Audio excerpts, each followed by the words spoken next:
we are afraid to die. Despite our base knowledge of the world and bearing witness to its finality time and time again, it is human nature to run in horror from the specter of death. We can rationalize this from an evolutionary standpoint with ease. Survival is everything. Reproduction is everything else. We are only evolved enough to understand this as a feature of our brains, but largely unable to mitigate the response. We will either spend our lives avoiding the subject, dodging conversations which get too deep, avoiding philosophy like the plague, or we will face it head on, growing pale in its ever-growing shadow. The formal human response to the fear of death is religion. Our traditions reach far both in time and space, detailing rich afterlives and the rules we must follow to reach them. Heaven or nirvana, samsara or jhana. While these traditions typically trace back to great prophets and supposedly enlightened beings, they are employed by faculties of man as a means of control. The fear of punishment joins the fear of death. Rather than facing the black, unknowable veil of life's end, we are made to fear hell, torture, detailed, timeless morbidities, perfectly understandable to our human minds. And so we are asked to obey so that our deaths, while inevitable, may be pleasant. But one need only look around to understand that they are largely surrounded by atheists. While most people may claim faith, there is uncertainty in the air, always. A mistrust of authority, internal unease, preying only in the foxholes. There is no guarantee you have performed well enough to earn a seat at heaven's table, and death's shadow still looms long. No matter what one claims to believe, the most rational and oft-spoken answer to the question, "What happens after I die?" is, nobody really knows. So what happens when we continue the search? Where science ends in futility, one can only access their inner self through the roadmaps charted by great thinkers before our arrival. We may begin to meditate, explore yoga, absorb ourselves in meditative prayer, pursue flow, and find trance. We may seek psychoactive substances, hoping to glimpse the other side through a gateway in our minds. If you make the effort, you will have a spiritual experience. You may glimpse an angel, see the lesser lights, or meet with ghosts and guides, but you will not leave with answers. All you will know is that it is unknowable.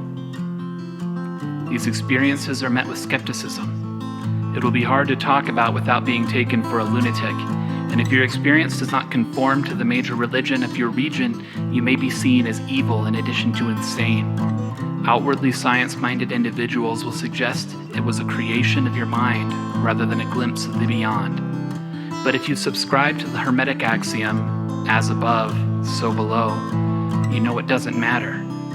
To look within is to look without, and if the universe is mental, your mind is the compass for its exploration. So here's the wrap.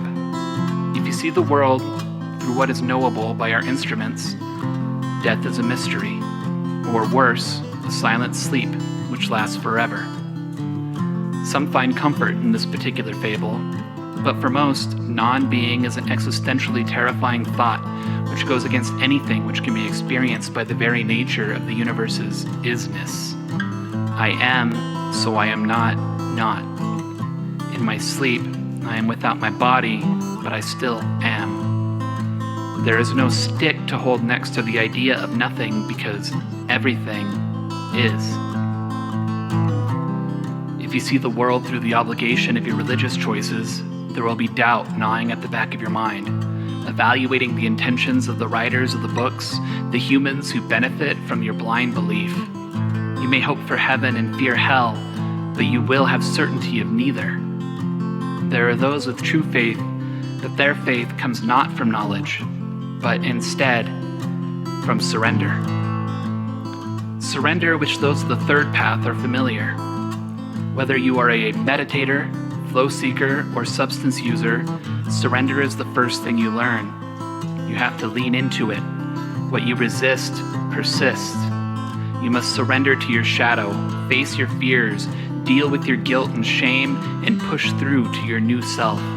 Like a babe drifting down a river, we are helpless in the throes of awakening. Chaotic particles bouncing between predetermined plot points, our stories written on the face of time from a perspective we can never comprehend from where we stand.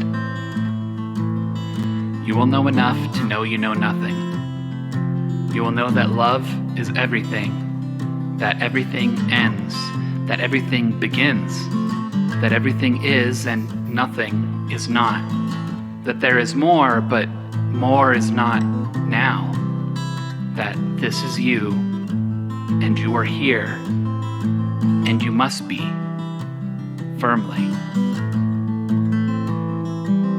And there will be fear.